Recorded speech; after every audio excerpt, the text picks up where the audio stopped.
Oh, yaitu lokalitas dan Allah Tritunggal sebagai realitas dari keesaan.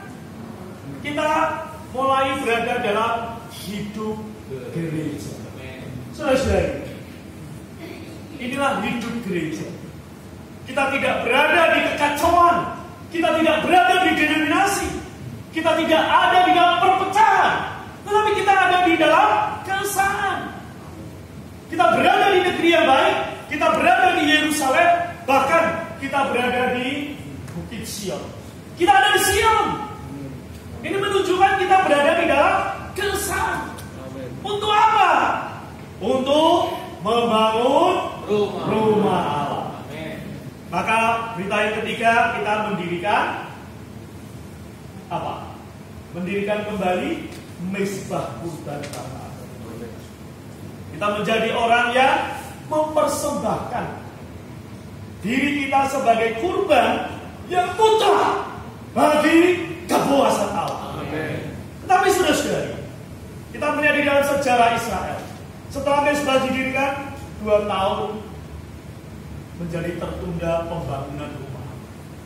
Maka di sini Tuhan berbicara melalui Nabi Hagai.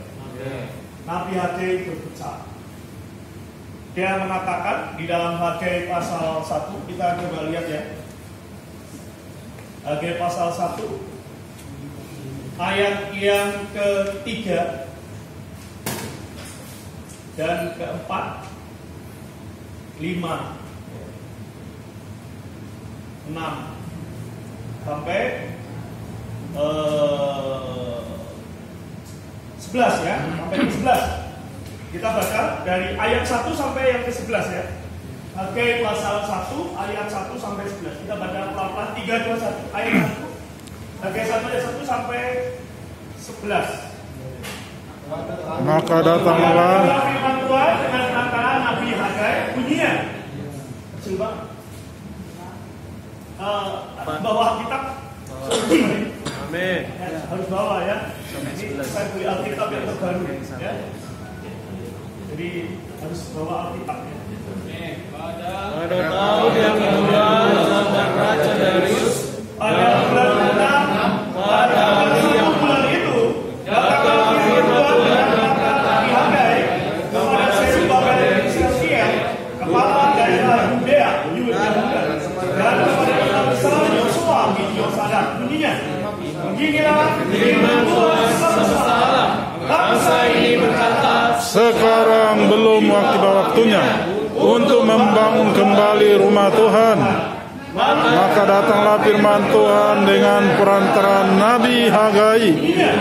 Apakah sudah tiba waktunya bagi kamu untuk mendiami rumah-rumahmu yang dipapani dengan baik? sedangkan baik ini masih bertaruh Tuhan. Sekarang beginilah firman Tuhan semesta alam. Perhatikanlah Tuhanku, kamu menabur banyak, tetapi membawa pulang sedikit. kamu makan, Tetapi tidak sampai kenyang. Kamu minum, tetapi tidak sampai puas. amin, Kamu berpakaian, tetapi badanmu tidak sampai panas. amin. Dan orang yang bekerja untuk upah, dia bekerja untuk upah yang ditaruh dalam budi-budi yang berlimpah. Beginilah firman Tuhan semesta alam. Perhatikanlah katakan, jadi naiklah ke gunung, bawalah kayu dan bangunlah rumah itu.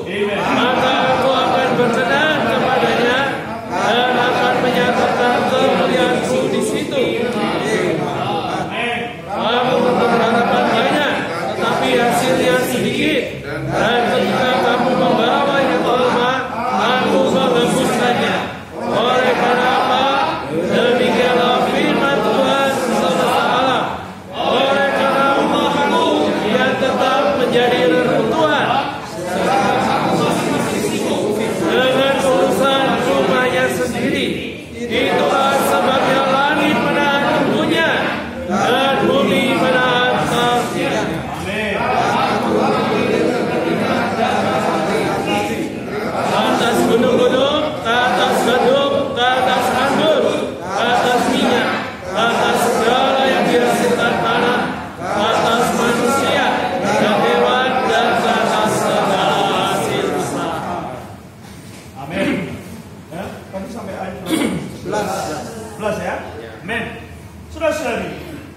ketika membaca sepotongan dari Hagai pasal 1 ini, kita bisa melihat keadaan bangsa Israel menunda pembangunan rumah Allah. Kenapa? Karena mereka memperhatikan rumahnya masing-masing. Maka mereka membiarkan rumah Allah dalam keadaan reruntuhan. Bangsa Israel mengabaikan apa yang menjadi tujuan dan ekonomi Allah ketika mereka dibawa kembali ke dalam Yerusalem atau dilepaskan dari tawanan. Karena itu saudara-saudari, Nabi Hagai ini memberi perkataan dorongan atau nubuatan ini berhubungan dengan apa?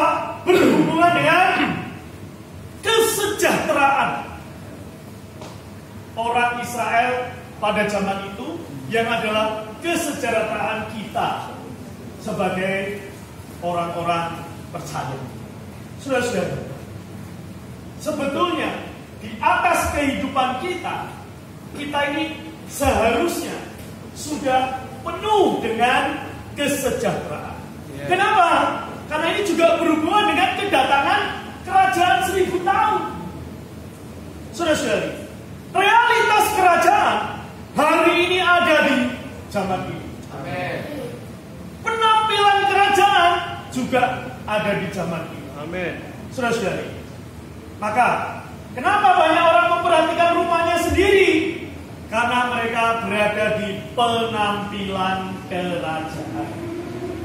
Tapi saudara-saudari, sebagai orang yang telah dilahirkan kembali, yang telah berada di dalam kehidupan gereja, seharusnya kita memiliki kehidupan di dalam realitas kerajaan.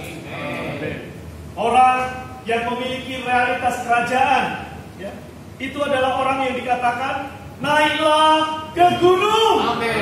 Naiklah ke gunung. Jangan di laut, jangan di pantai, jangan di lembah, tapi naiklah ke gunung.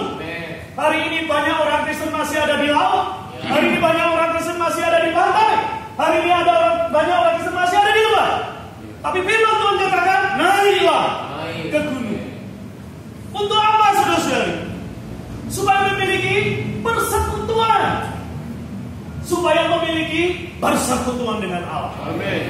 Ketika memiliki persekutuan dengan Allah, maka apa yang terjadi, saudara-saudari? Kemuliaan Allah memenuhi setiap orang yang memiliki persekutuan. Amin. Maka saudara-saudari, sama waktu di dalam Matius pasal 5 sampai pasal 7, Tuhan berbicara tentang realitas kerajaan. Di situ orang yang berbondong-bondong mengikuti Tuhan meninggalkan Tuhan.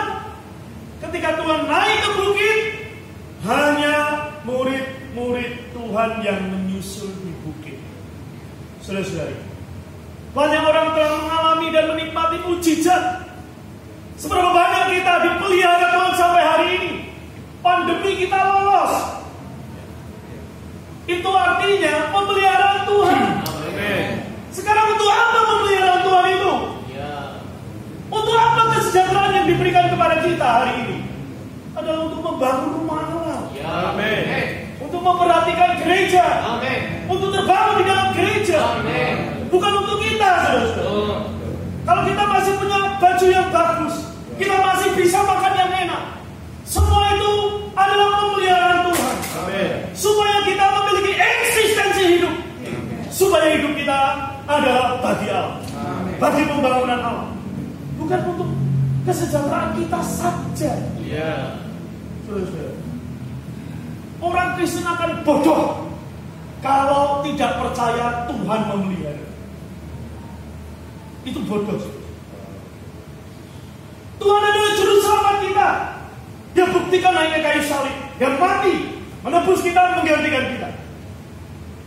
Masakan kita tidak dipelihara?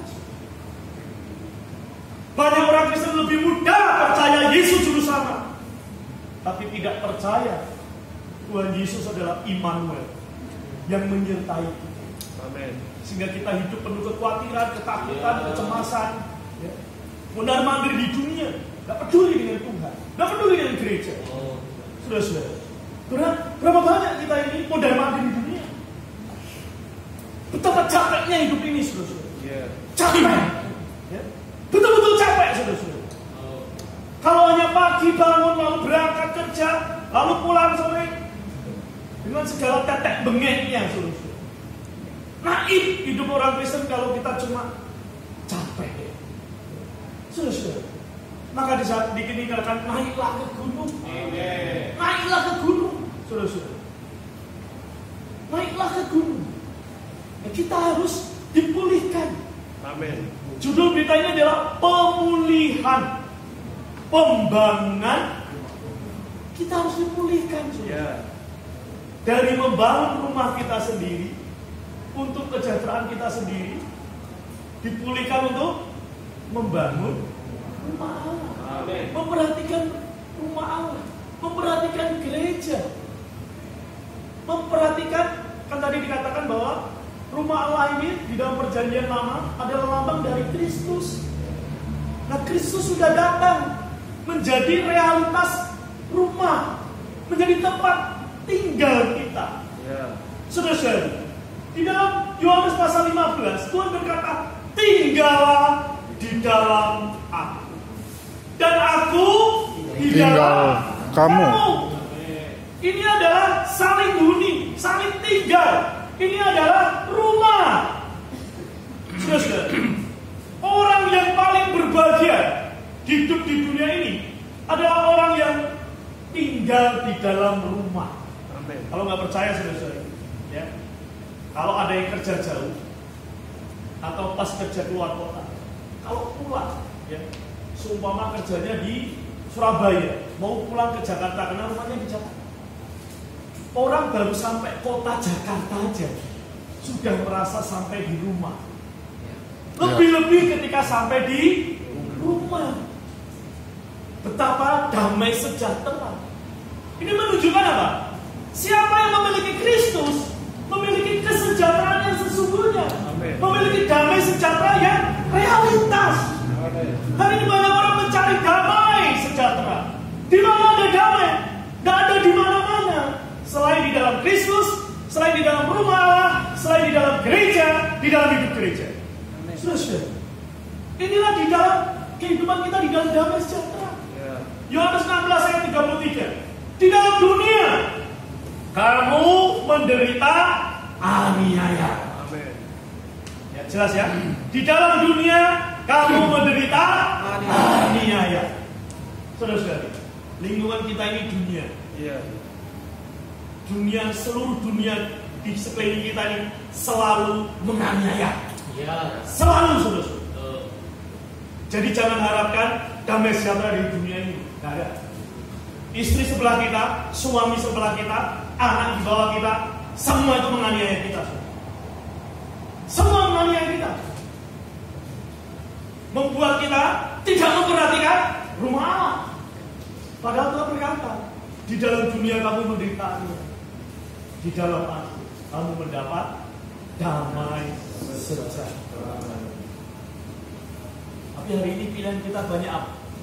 Banyak memilih di sekeliling kita. Bersandar pada apa yang ada di sekeliling kita. Saya nggak tahu apa yang saudara-saudari sandar. Rumahkah, uangkah, depositokah, apapun. Banyak saudara-saudari sandar. Apakah dengan itu dapat damai sejahtera?